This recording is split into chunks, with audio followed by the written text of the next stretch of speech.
Hello, let's talk about shoes today.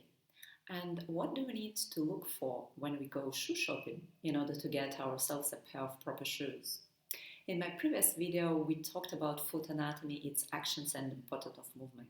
And I believe it's very important to know this because it shows us what stays behind shoe choice and helps us to make informative, smart decisions rather than just following modern trends.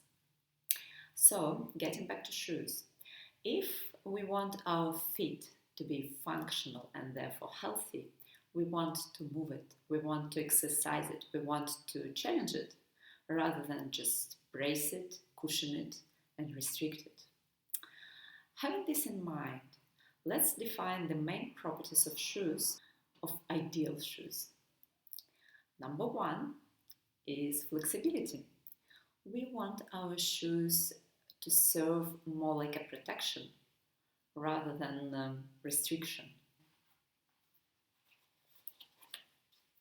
Fully flexible in all different directions rather than this. And you can see I'm applying a bit of effort in here and they are still very inflexible. So, number one is flexibility and thin soles. Number two would be no heels, because any heels of any kind, even just small ones, would throw everything out of balance. It will create a slightly different foot kinesiology, slightly different movement patterns, and slightly different muscle engagement, which over time might lead to some sort of injury. And we don't want this to happen. And number three, no arch support whatsoever.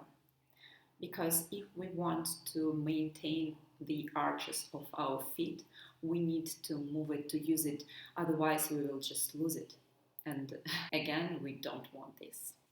And number four, the front part of foot has to be wide enough in order to accommodate the movements of our toes.